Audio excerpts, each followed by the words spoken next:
You're listening to the New Artist Workshop. In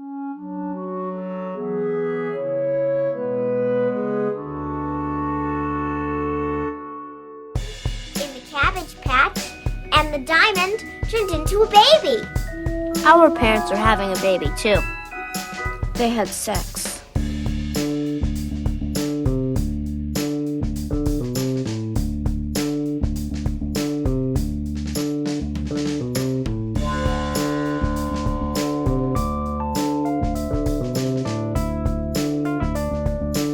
Hello and welcome back to your favorite podcast. Now that's what I call a franchise. I'm Peter Mancuso. And I'm Viviana Metzger, and this is the show where Peter and I pick a film franchise and go through every single installment.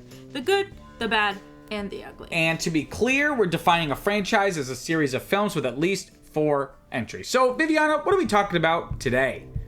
Alright, so today we are talking about the 1993 film, Addams Family Values. And this is your one and only spoiler warning, so if you haven't watched the movie, go do that before listening to this episode. The snapping is getting out of control. It really bothers me. Like, it makes sense in a vacuum, but... silly. No, something else. I'm moving on from the snapping. Oh. It makes sense in a vacuum because it sounds better, but it annoys me how the last one was the Addams Family, and this one drops the. Addams Family. And the next one also does that. Addams Family Reunion. Wouldn't it be the... It would be the, because that's... No, but it makes sense because it's really family values, and then it's, Addams Family Values. I guess so. You know what I mean? Like... But the participle? I think participles is like a verb. No. Psych! You thought this was a pop culture podcast? It's a grammar podcast. What is a participle? Isn't it like a verb? It has something to do with verbs, no?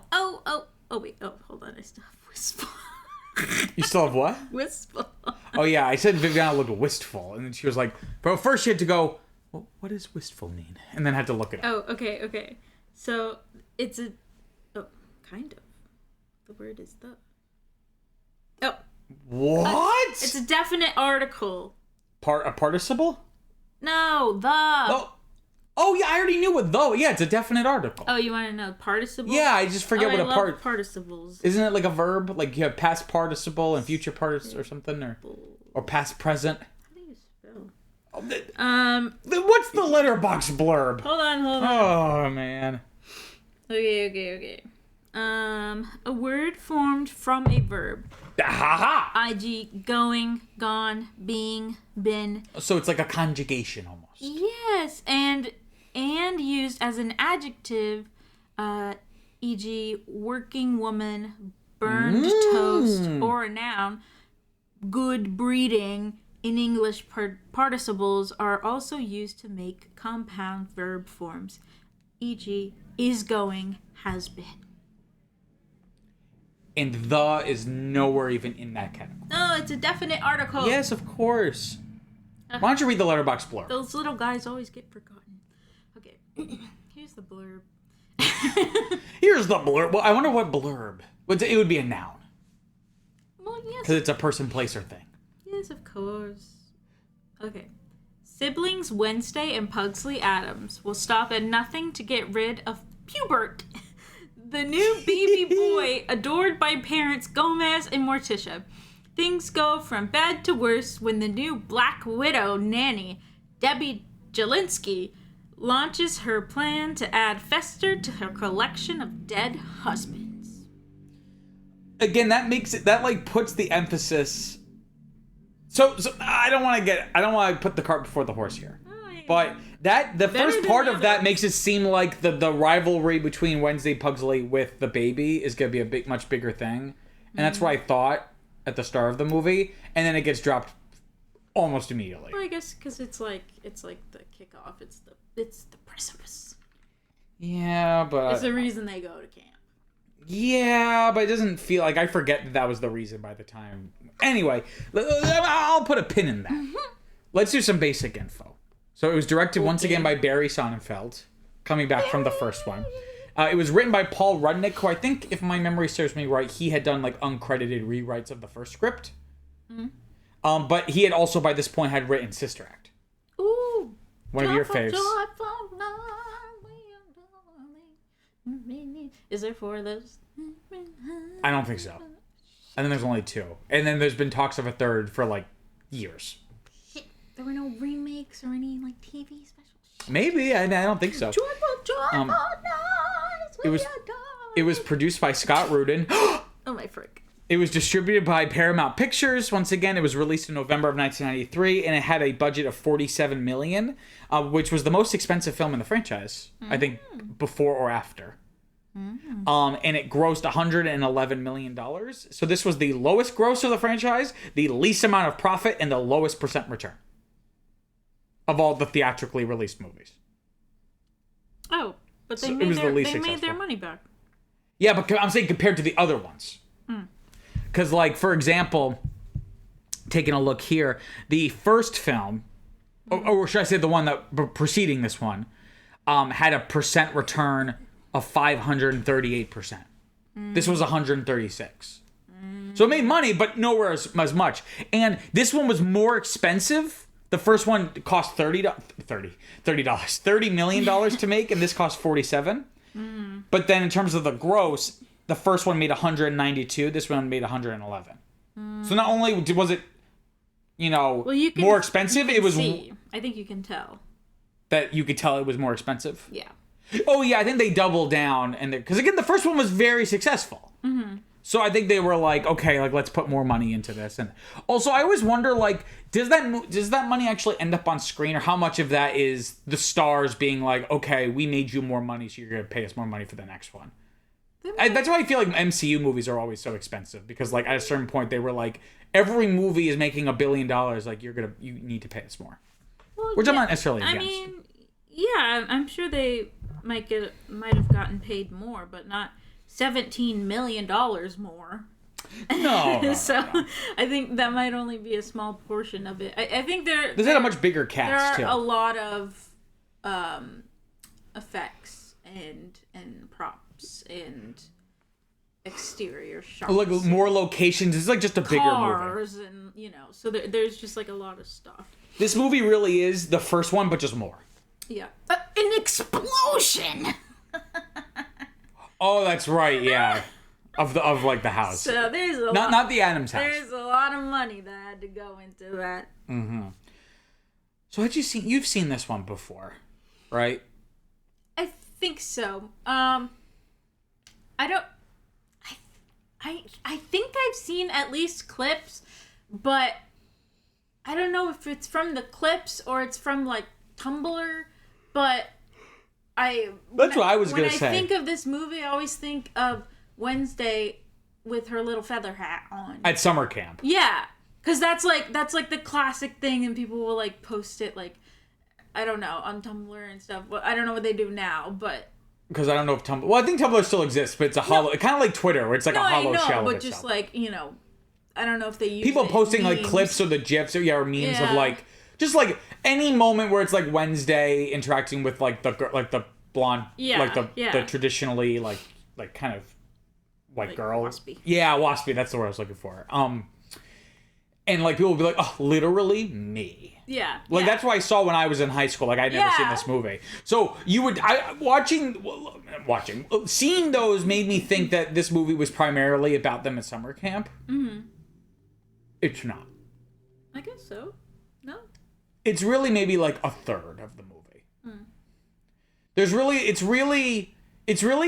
three parts of this movie, and they're not necessarily like part one, part two, like it's all in a sequence, but just kind of like we're alternating between these different stories. There's the summer camp stuff with the kids, the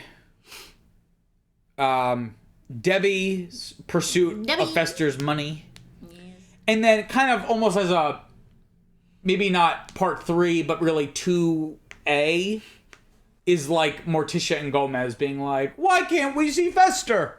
Oh, yes. He's been bamboozled. And we're kind of just jumping around from all these things. Yeah.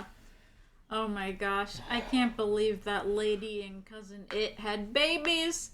Had a baby. It's just a hairball. What was it like to give birth to that? I wonder if they had to have a C-section. And to blow dry.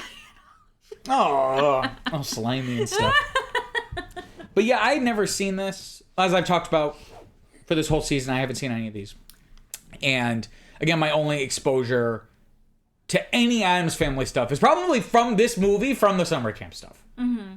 Again, aside from just like knowing the song and the musical, right? Yeah. So what? I gotta watch this musical now. I didn't realize there was one. It's a very popular musical for community theater and high school productions because not every musical like the rights are available. Oh yes. Right, so that's one of them, and it's like good because it's like there's like a decent amount of characters, but not too many characters. The music is good, but it's like not difficult. It's not like doing like Les Mis. It's like it's not as vocally demanding. There's a lot of opportunity for like the production design and costumes, but you can also really like do bare bones and still like kind of get away with it. Like you don't need like all of it, but you can like just get Gomez to wear a suit. Like okay, that's easy, right?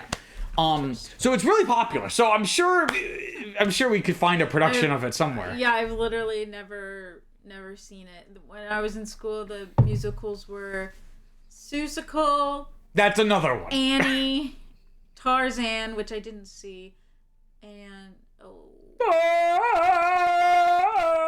what was the other one? I forgot. But yeah, I went to go see Annie because my friend was in it. Who were they? Caitlin. Your friend? Who was Caitlin in it? Oh, she was just like an orphan. Oh, she was just an orphan.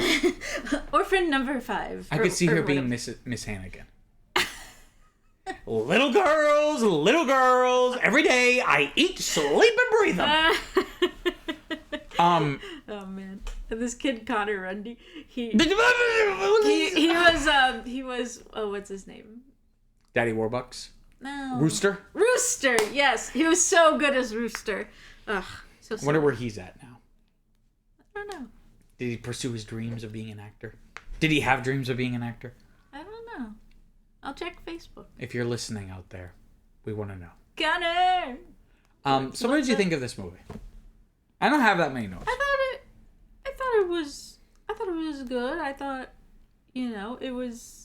That's exactly how I feel. I think like what you were saying when we were watching it. It's like it feels like faster.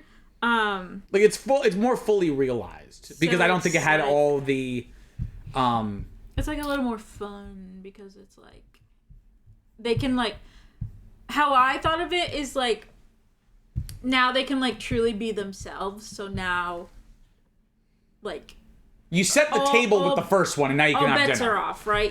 Things are crazy now because, like, they're just being who they are as opposed to, like, being introduced to us, right? Like, even though we knew these characters, like, we're meeting these versions of these characters and stuff. Yeah, or, like, even just, like, the story was, like, it was, like, more out. It was, like, us standing as a front to make sure that people don't steal our fortune, right? So it's, like... Not in reality, but like somewhat, But now it's like an inside thing. Do you see what I'm saying? It's because Debbie has infiltrated. So often empires are brought down not from without, but from within. Exactly. Also, this is a sidebar. Definitionally, the opposite of within is technically without. Of course. But without makes it sound like we usually use the word without meaning like you don't have something. Oh, yes. But technically without also is the opposite of within. So if you say like, oh, like the danger is not from within, it's from without. Mm-hmm. What you're saying is it's from the outside, not the inside. But if you say the danger is from without, it's like, the danger is because I don't have something? So it just annoys me. This is my rant. This is really turning into the grammar episode. What I'd like to say is that I believe that may be a... It's not like a politician. What I believe... I believe that might be something in the transitional stage of our lexicon, of our language, right? We don't speak like old language anymore, right? Far out. Well, 500 years from now, they'll call what we say Old English. No, I know, but like the far out though, so there's like little things like that. It's always changing. Yeah. That would be technically correct. What would you say within from outside? That's what I'm saying. Technically, you would say from without. I know, but like if you weren't going to say that. from the outside, not from the inside. So you wouldn't say within, you would say out inside, so you could contrast it with that. Anyway, this movie is funnier. You could just say internally and externally. There you go.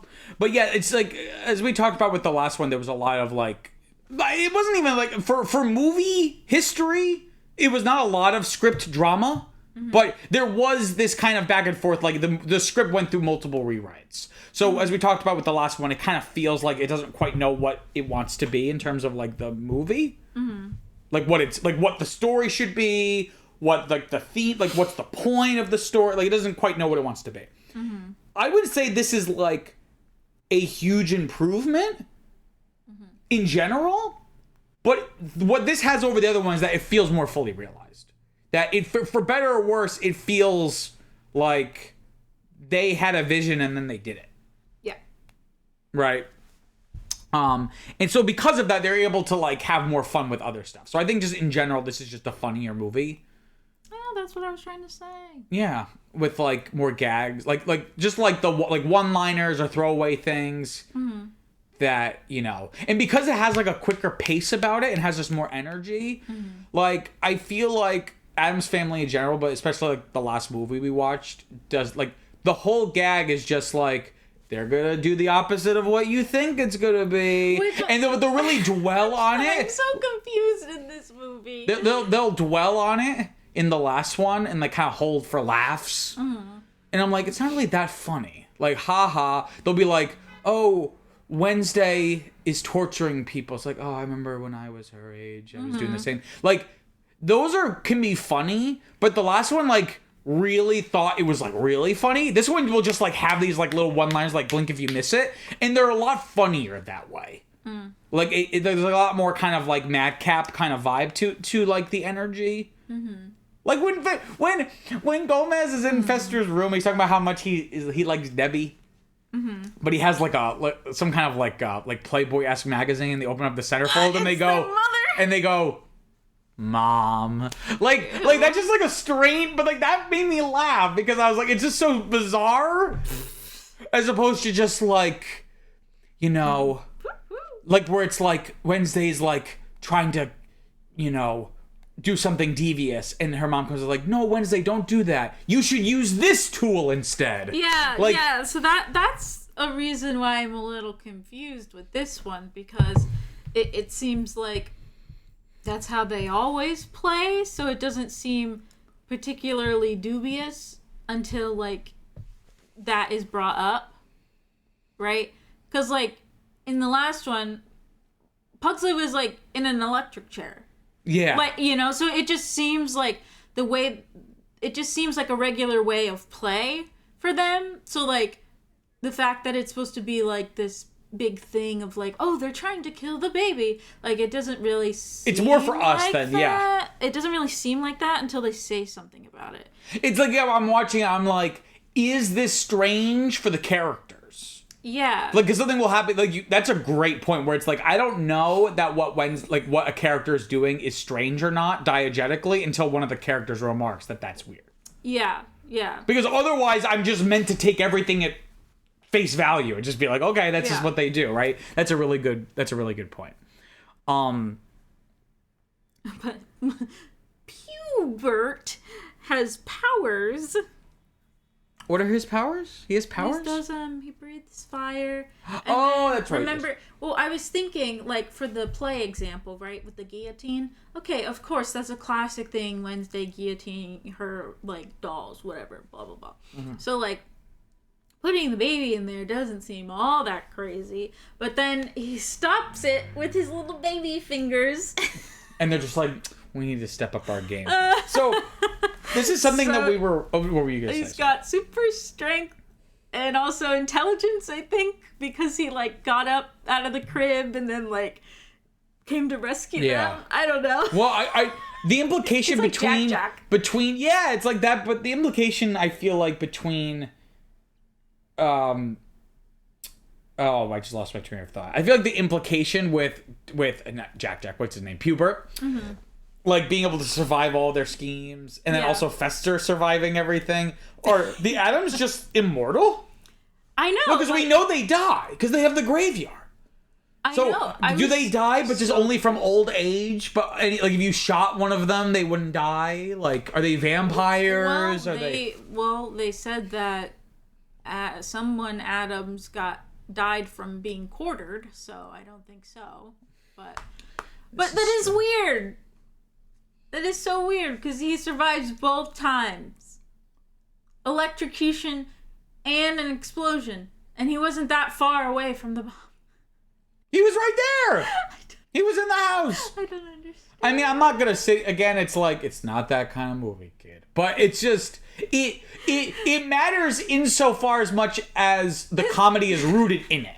This is right? why I have unrealistic expectations of the world. Yeah, why don't you tell your pencil story? Because no. Why don't you confess? No. I'll tell it. I'm so sorry, Brian. I'll tell it. No. Anyway, well. Anywho. Oh, sorry. Is that a tangent? What?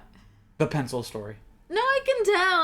I don't want to oust myself. You're afraid you're gonna get in trouble. Your teacher's gonna find you and then give you detention. Miss Bridgman.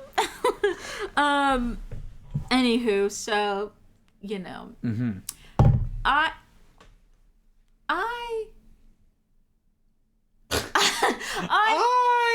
inherently a lock person, right? But I've learned. No. Explain what that means. A lock person. Oh, Thomas Locke. But Isn't it John Locke? John Locke, but then... But you can't just say a lock person. As we established a couple episodes ago, you love sticks, so maybe it just means you like locks. Well, not the Sticks, the band. I mean, I'm sure they're fine. This is why explanation... Anywho, however, throughout my years, I have realized that people are a bit more Hobbesy. So I thought that really there was no reason for anyone to lie, so I believed everything everyone said. And also... that the world was comical. Like a cartoon, like Looney Tunes. And so, you know, when someone sits on a pin, they don't sit all the way on the pin. They just do a little bit, and then they go, yow! And then they go, yow! And then they, like, jump up, right? So I thought that would be the same thing. For your second grade classmate, Brian. For my friend. With friends like you, who needs enemies? So yeah, I'm sorry, Brian.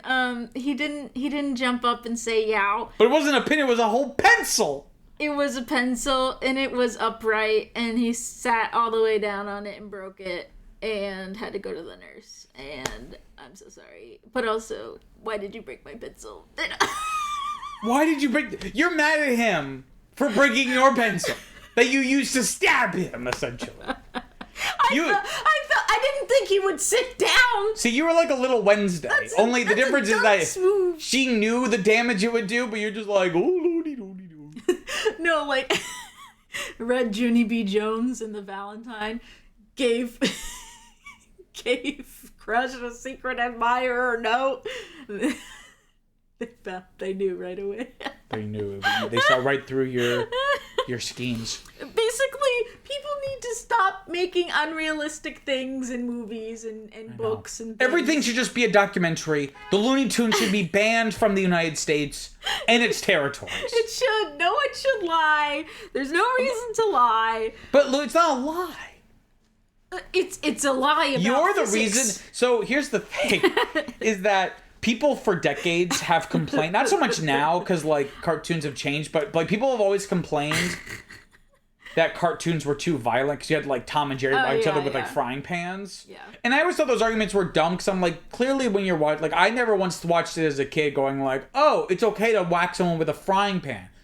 You're the reason people like who are saying like these cartoons shouldn't be violent. You're the reason that those arguments have some validity. Well, no, I mean I know you can't hit someone with a pan. I mean that's too much. That's not nice, you know. But bare minimum, it's not nice. That's an understatement. I feel it's called assault. It would be called probably murder if we're being honest. If you swung hard enough.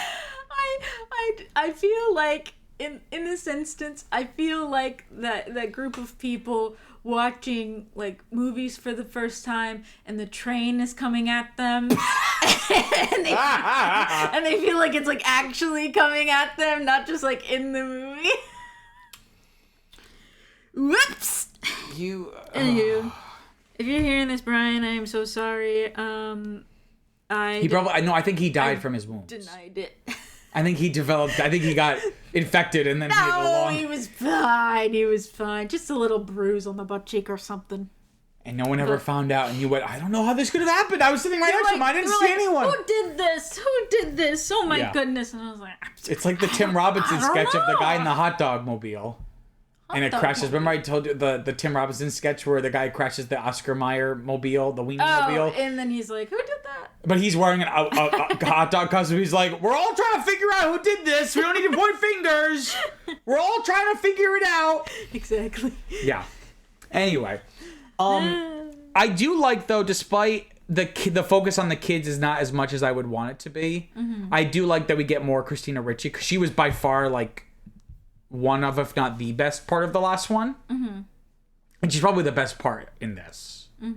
Because, like, in the last one, it was a tie between her and Fester. Yeah. Though Fester is great in this because... I like Fester, and I also like Debbie, too. Yeah. Because like, Fester's better in this one because... Whereas in the last one, it's, like, someone pretending to be Fester. Although that ends up not being the case. It actually was Fester. But where this one, he could just be campy and funny. Yeah, but... Well... Yeah, so, like, watching this, I was kind of reminded about the whole storyline. I was a little disappointed that it wasn't. That he actually was Fester. Like I was saying before, right? I don't know why, but I was just like, oh yeah, he's part of the family. Because it basically makes the whole first movie completely unnecessary. Because he was the only character with an arc, but the fact that it was amnesia... And not even narratively integrated amnesia. Just like the last scene, they're like, oh yeah, it was actually Fester all along. He just had amnesia. Like, not a single character has an arc. A character just remembers that they are the person. That's not an arc. But then also, okay, so he remembers by getting struck by lightning, but also he gets electrocuted. Don't you think that would, like, make him forget or something, you know? Like in National Lampoon's, which is like, got kicked by a donkey and her eyes went cross and fell down a well and her eyes went cross and got kicked by a donkey. They were back to normal. I don't know. I don't know. It's dumb. I'm not here to relitigate the last one. If you want to hear what I think, go back and listen to that one. Oh my gosh. But I do like Christina Ricci in this one, and also she's older now, so she's like refining her skills. And we got on this whole tangent. What I wanted to say a while back is when we were watching it, in like the first 10 minutes, we have this setup. There's a new member of the family now, Pubert, the baby, and the kids are trying to kill him, right? And I paused the movie and I turned to you, and I said, see, this is what I was talking about. Because in our last episode, I talked about how, in this whole season, I'm going to talk about it, the Addams family at its core, based off of its origin, there's not a baked-in narrative, a fertile narrative ground. That, unlike maybe with other stories or just, like, setups. Like, if it's a superhero, like, if you just say, make a Spider-Man movie. Okay, that's pretty, like, it might not be good, but, like, a story kind of writes itself. Like, okay, he's gonna fight a bad guy's right? There's nothing like that for the Addams family, because they were originally these static comic strip characters, and there was no storyline, right?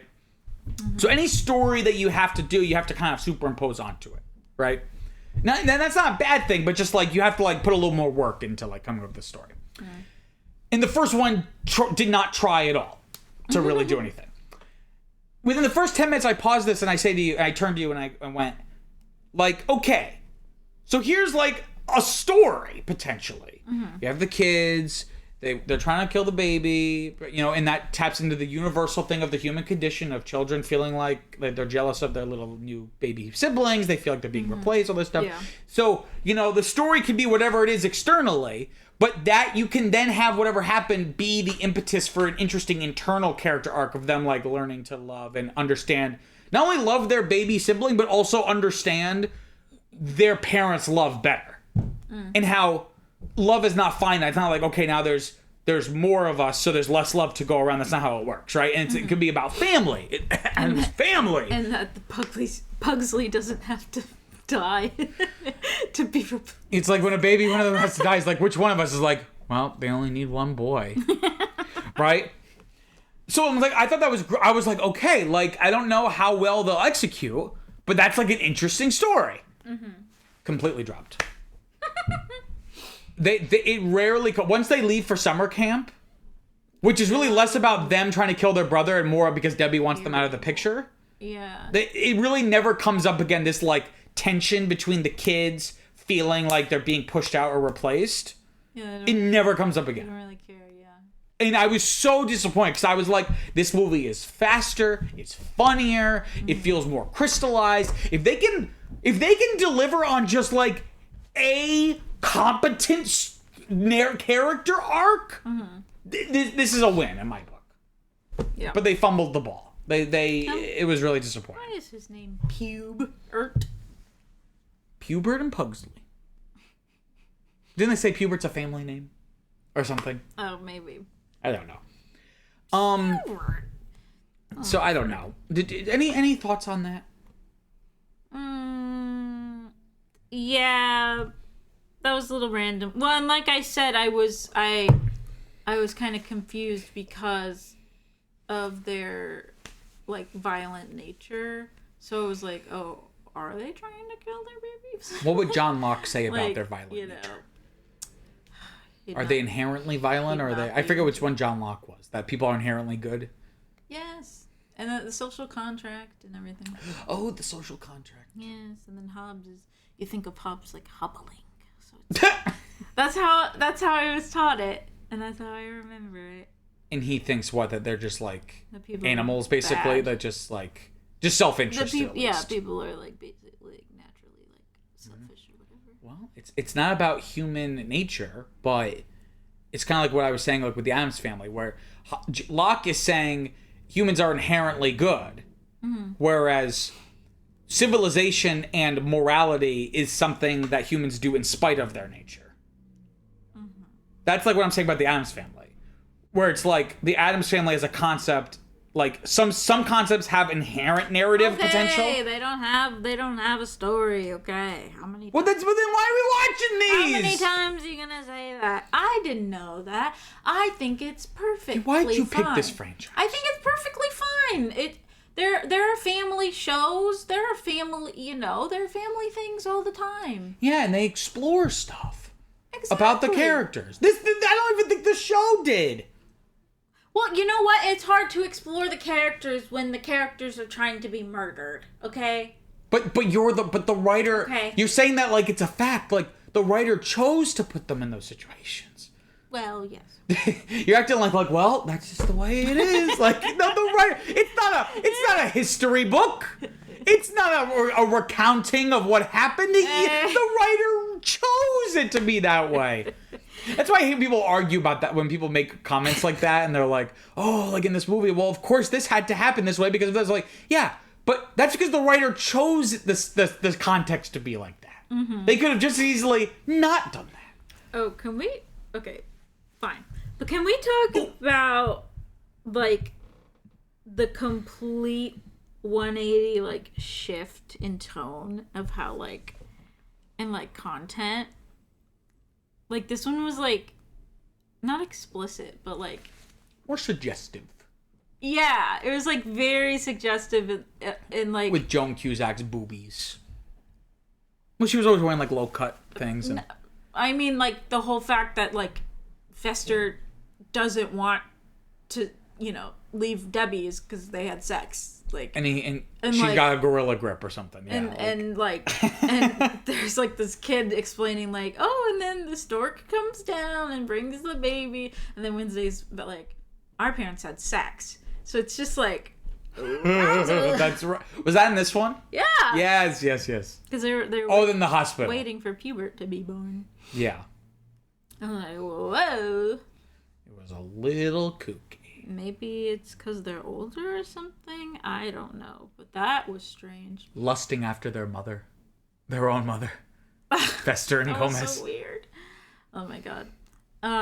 But see, that's like that if they were really so depraved, like they would do that. You know what I mean? Like that's the thing about they're always like the Addams Family are like whimsically depraved. Mm-hmm. They're not actually depraved. Deprived? No, depraved. Depraved? Deprived would be like you're lacking something. You're without something. Yeah. Depraved is like you're like let's look up exactly what the definition is. Deprived. No, they're two different words. saying Depraved is morally corrupt or wicked. Deprived means is something else. I thought you were saying they're morally deprived. Or they're not morally deprived. No. Anyway. So did you like that or? That was weird. It was weird. I don't know. I just want to say, I was not expecting to see, what's his name? Bernard! Because I'd only seen the Bernard. actor who played Bernard in the Santa Claus. Yes, I'd only as seen, the little boy. I didn't know he had work when he was little. This is only like a year before the Santa Claus. No, it's not! The Santa Claus came out in 1994. Okay, well then he had a major growth spurt, because I think he did, he just does not look the same. Like, he looks like a full-ass teenager in the Santa Claus, and he looks like a little boy in this movie. Yeah. So, okay, 11 to 12, he really leveled up or something. I don't know. Well, let's see. Well, it also depends on when they filmed them, too. So, it may have been filmed farther back. Yeah. You know? That's still, a lot. I don't know what to tell you. He grew like a foot. I don't know what to tell you. David Krumholtz. Crumbles. He was born in 1978. So in 1993, he would have been 15. Oh, in this movie?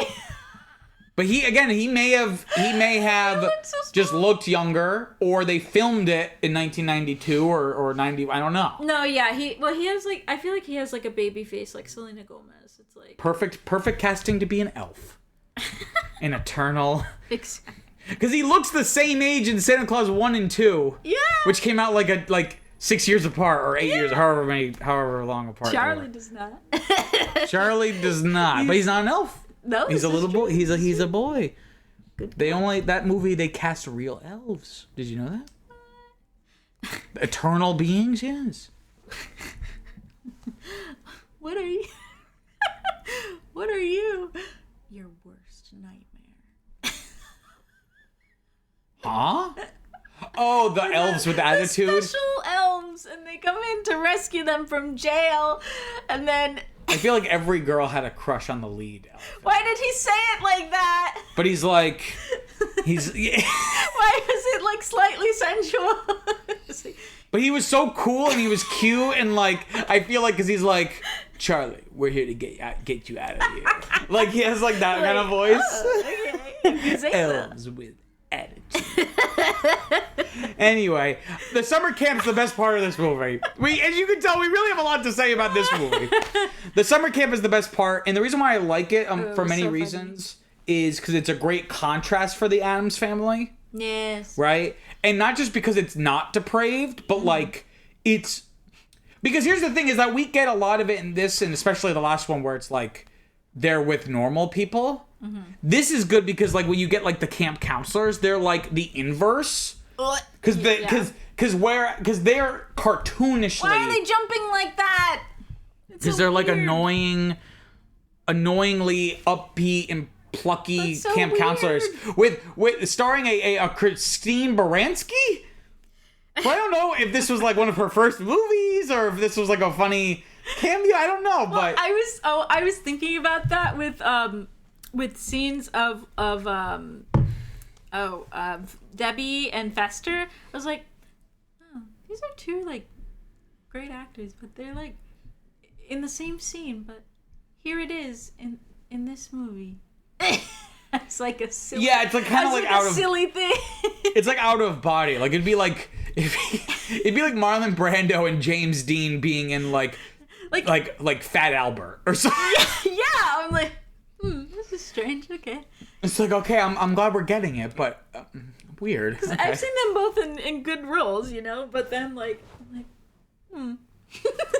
Yes. She's trying to seduce him in the movie. Christopher Lloyd had been in movies forever. Because I mean, Yeah. even going back, he probably was in stuff before, but he was in going even way back to the One Flew Over the Cuckoo's Nest. He was As in one that. of the inmates is the wrong word. 'Cause it's not prison. It's like the psych ward or whatever. I missed that. He's because it's from 1976 or whatever. I always think of him as being really old, but in Back to the Future, like they make him look old. Like he was not 60 or 70 when they made Back to the Future. He was like 30 something, 40 something.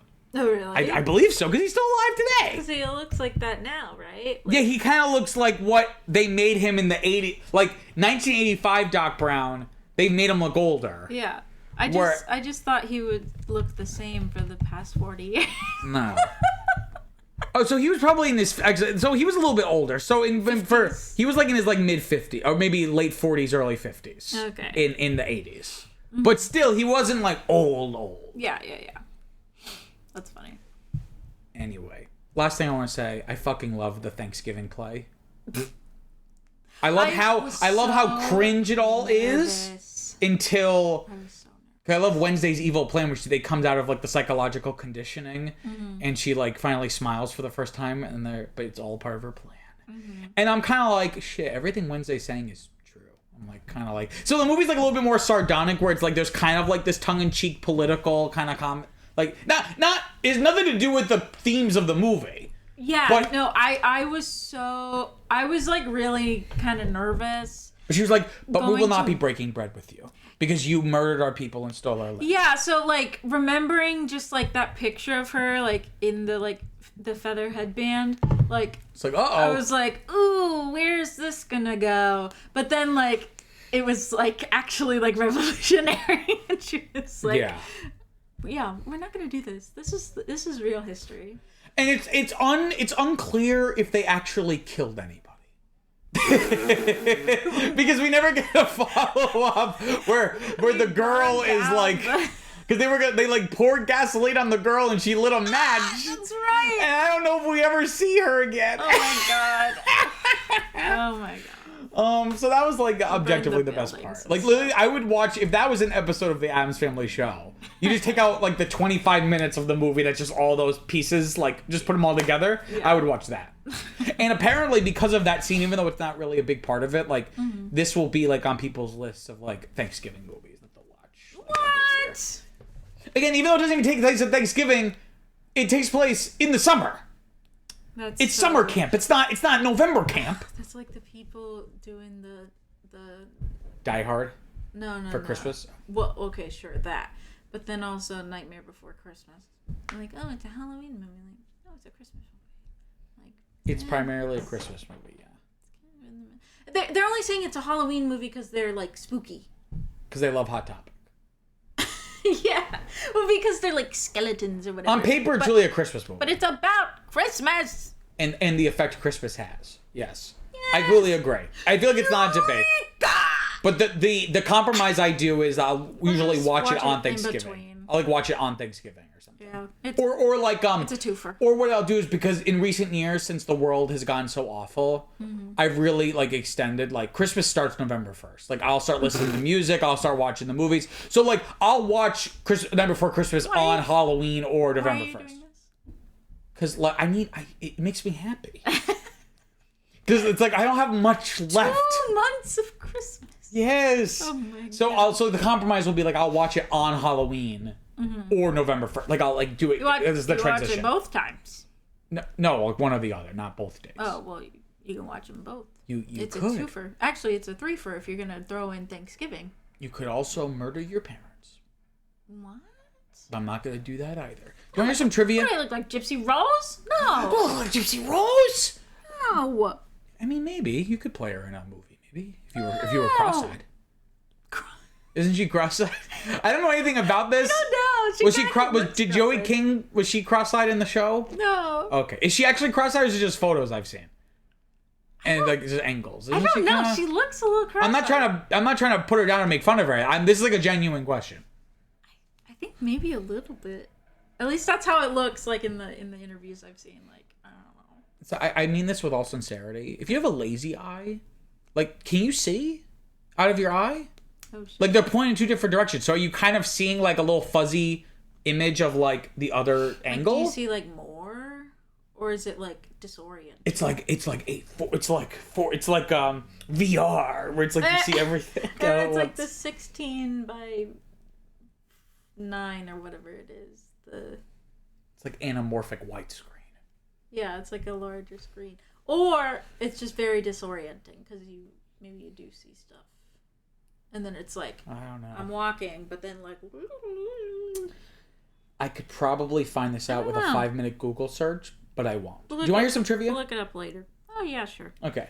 The family values in the film's title is a tongue-in-cheek reference by writer Paul Rudnick to a 1992 speech titled Reflections on Urban America, made by then vice presidential candidate Dan Quayle. In the speech, Quayle controversially blamed the 1992 Los Angeles riots on a breakdown of, quote, family values. What? Fuck you, Dan. Why don't you tell that to Rodney? See how he feels.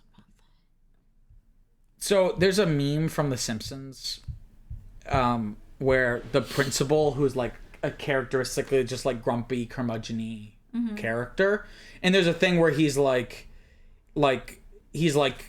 something happens in the episode with the kids and like there's issues and he's like, am I out of touch? No, it's the children that are wrong.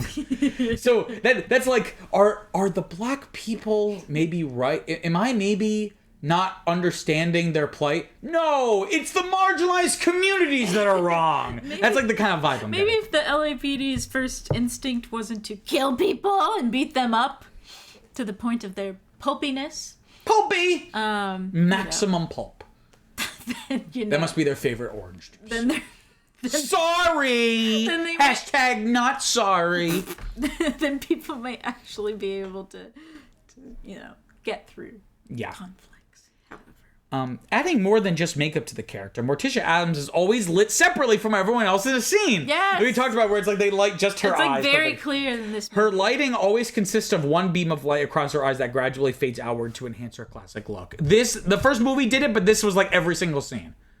It was like very jarring to a certain point. Like I liked it in the first one, and then I was like, stop. Anyway. Christina Ricci, I don't know why I said Ricci. Like in, was it La Bamba? Ricci! Christina Ricci said the stupidest question she was ever asked during an interview was while promoting this film. She said, quote, when I was 13, one woman asked me if I'd gone through puberty yet, and if I had gotten my period. And of course, me being a little smart ass, I was like, no, I'm going through menopause. What the fuck? I know. Why would you ask? I don't know. But she continues, but still that sticks with me. I was like, I'm 13. You're asking me about my period? Fortunately, I come from a very sarcastic family, so that's usually how I deal with it. Yeah, like what the fuck? Who would do? People were out of pocket in the 90s. They're so weird. What does that have to do with the movie? I don't know. I mean, that's a big problem where like interviewers for Marvel movies, like they'll ask like the women about like girly things, and they'll be like, why aren't you asking Chris Pratt what his workout routine is? Like, why are you asking me? Like, all the things like that, right? Yeah. This is the final film of Raul Julia, released before he tragically died on October 24th, 1994. A week before Halloween. Coincidence? At the age of 54. Street Fighter from 1994 was released 2 months after his death posthumously.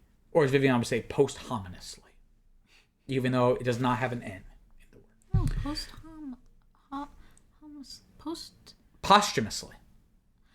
We've just, already... No. I know. It just sounds wrong. It just sounds too proper for something that means after death. Proper. Like posthumously. That seems wrong. I'm sorry.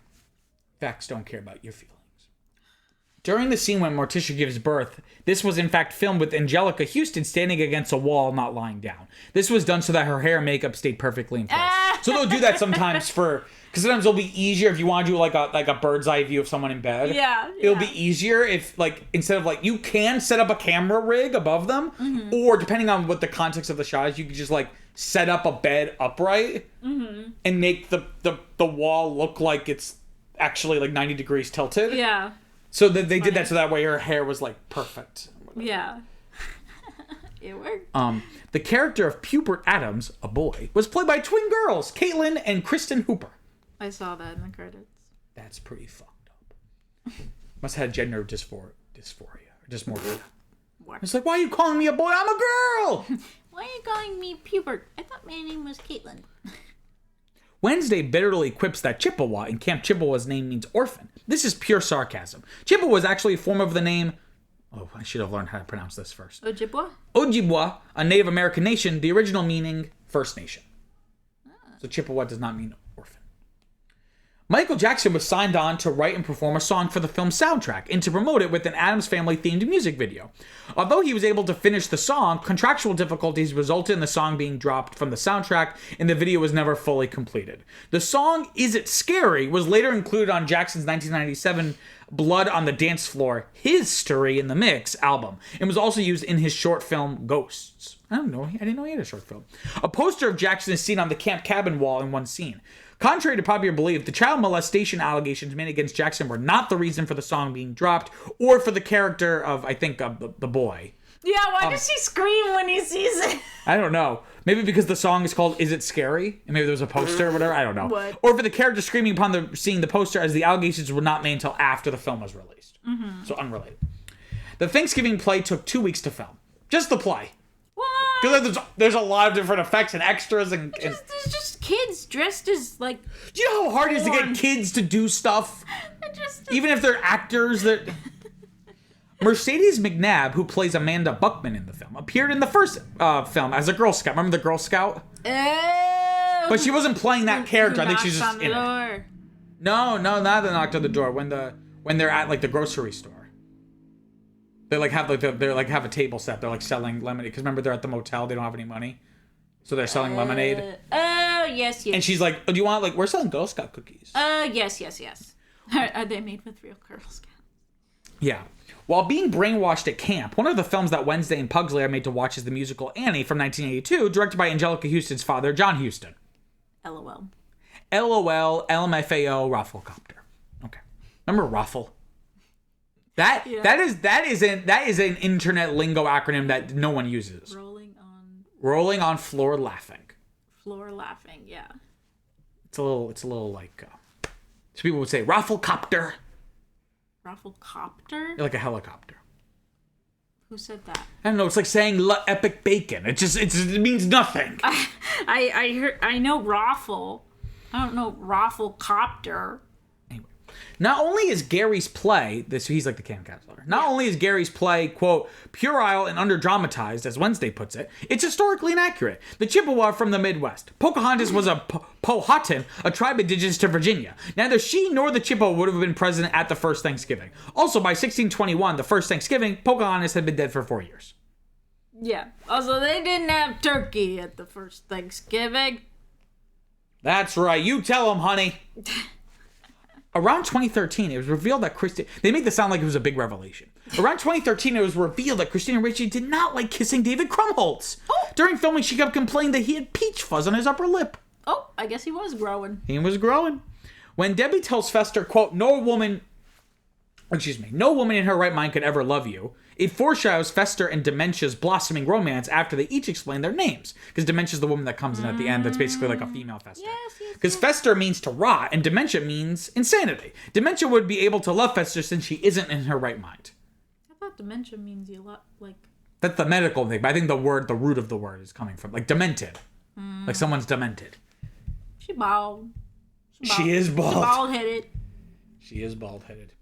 She looked like Austin Butler she looks like one of the Harkonnens from the Dune movies. What?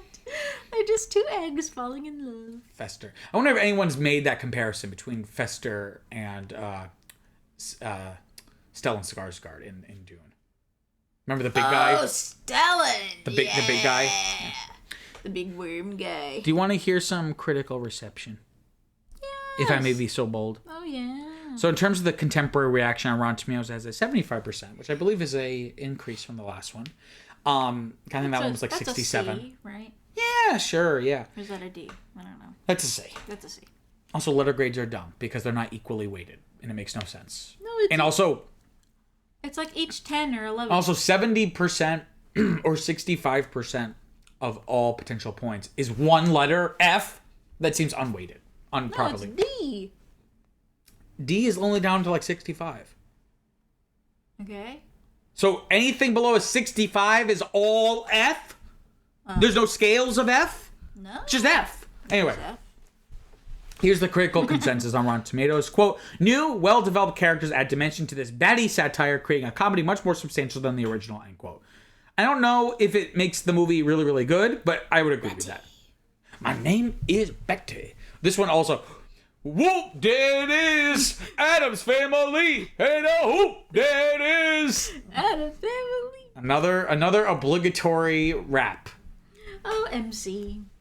Janet Maslin of the New York Times wondered if, quote, the making of the sequel was sheer drudgery for all concerned, end quote, then answered herself by writing, quote, there's simply too much glee on the screen, thanks to a cast and visual conception that were perfect in the first place, and a screenplay by Paul Rudnick that specializes in delightfully arch subversive humor, end quote.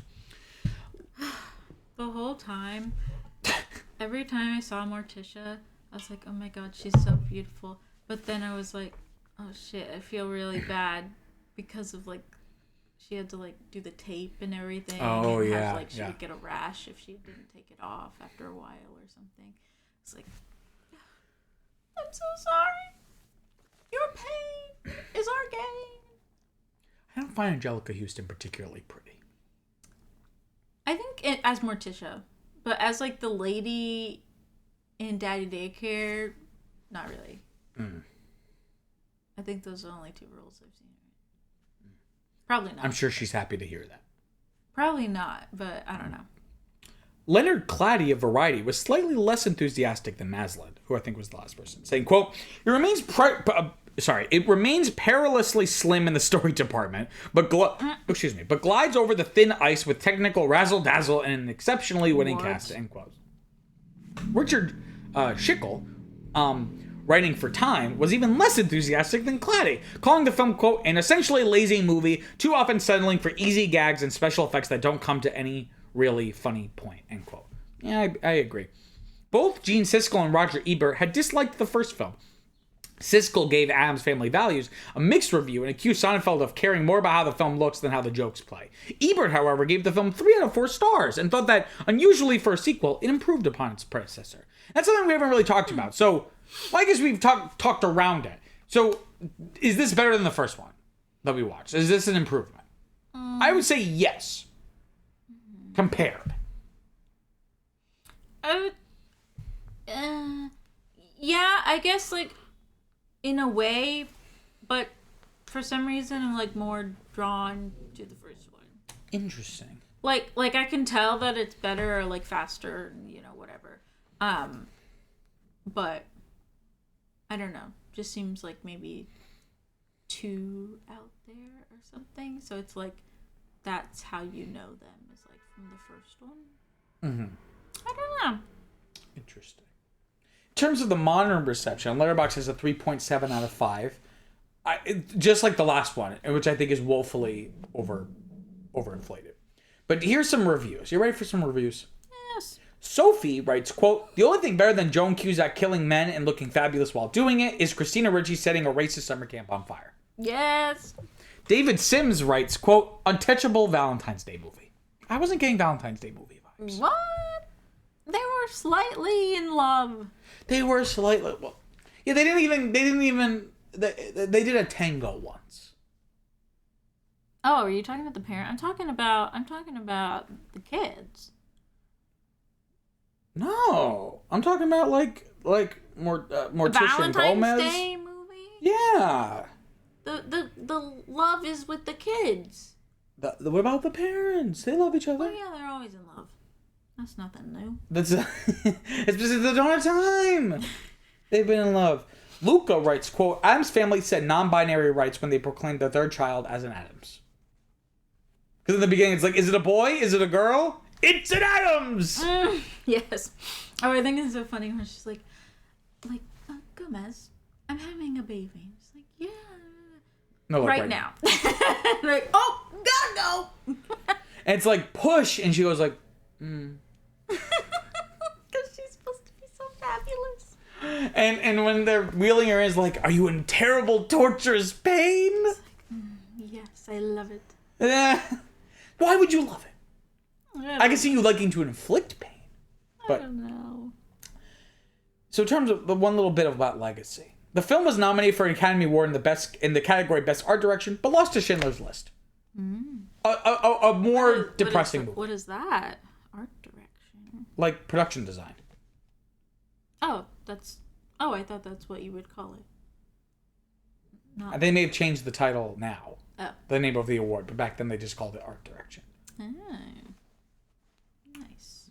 So when you lose to Schindler's List, it's kind of like, I can't be mad. Yeah. Yeah. Well, like, no, you know what? We're not going to get into that. But I have questions, but it's okay. Anywho. About what?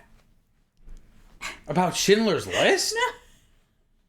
Because that's one of those. This is probably one of those years where it's like that movie just swept all the big categories, and people didn't watch all of the Best Art Direction nominees, so they just went, "Well, Schindler's List is a really great movie," and then you just. Right. No, I know, but I'm just always so surprised by, like, I guess I just don't know a lot about like production design enough. I guess because like I'm always really surprised when like certain movies will win, and I'm like, well, that's just like a normal thing. So like, why are they getting more recognition over like something that's like not real?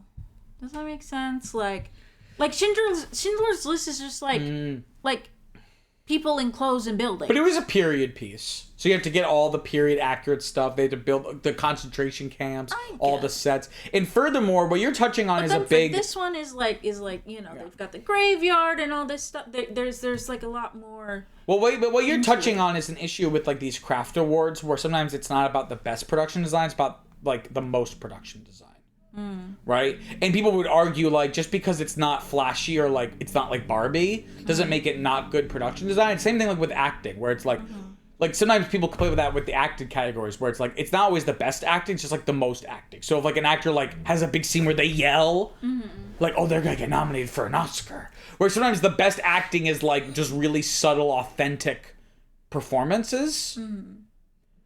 So why do we? I guess I just feel like it's like not as much or not as much goes into it, but I'm sure even more goes into it, right? Like you were saying, to do like a period piece and stuff, like that's like major like research and like, you know, getting stuff and all that whatnot. Also, I'm always very confused because where are they buying all these Nazi flags from without like making a red flag? Like you could just order it on Amazon and they're like just free, willy-nilly. No one's like, hey, why are you ordering this? Why are you ordering 100 of them? You know what I'm saying? They probably had someone make them internally. Oh, they made them handmade. Oh, that's even worse. That was good. No dollars were spent on supporting Nazi businesses. Made in Mexico. Maybe some of them were authentic. Maybe some of them were. I know, that's what I'm saying. But anyways, so yeah, I guess it's just like those things stick out more. So it seems like more has been done, even though I'm sure 'cause it's easy for us laymen to notice. Yeah. The most. Yeah. As opposed to the best. Yeah. Right? Because we're not production designers. No. Yeah. Except in my dreams. So that's something I've been trying to like wrestle with lately is because like especially like after the Oscars and stuff, I'm like, why did they do that? Like this one was like so much more or whatever. But like it's not really about how much more, it's about the quality. So you're wrestling with that. I'm gonna give you something else to wrestle with. What was your favorite part of this movie? Scene, character, actor, line, what was it? Oh,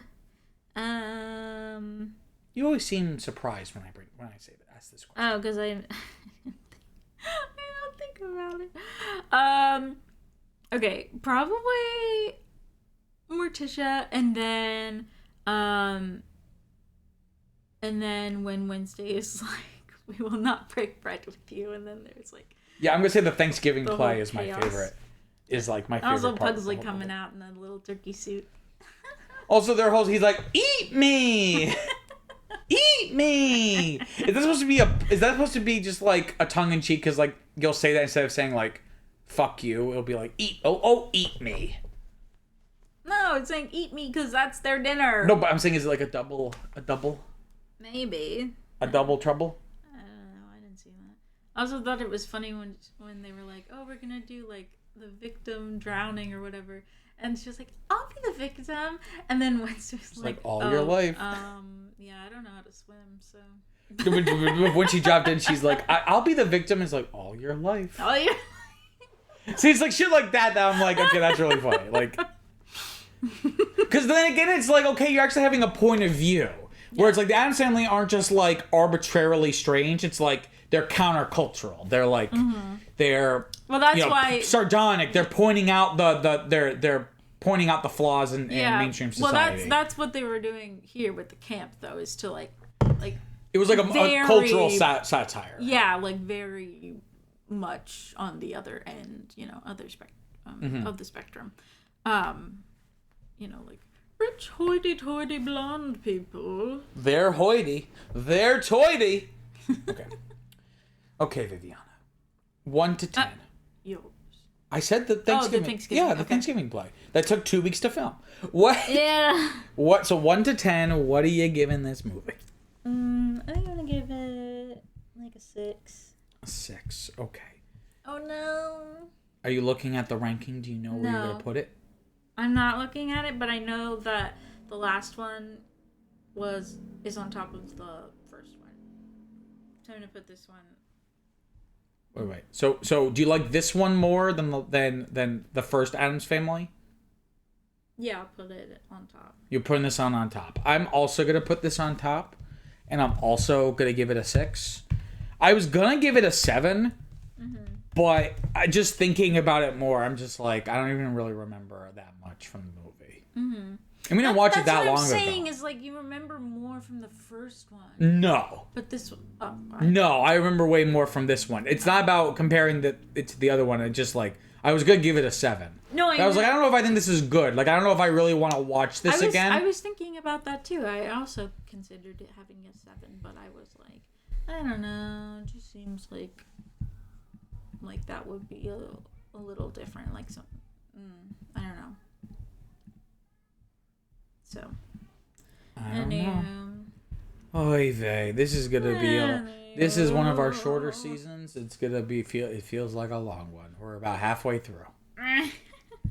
So let's do the outro so we can get on to the next one. That's it for this week's episode of Now That's What I Call a Franchise. Next week we'll be watching the next film in the franchise, the 1998 film Addams Family Reunion. Viviana, where can they find us?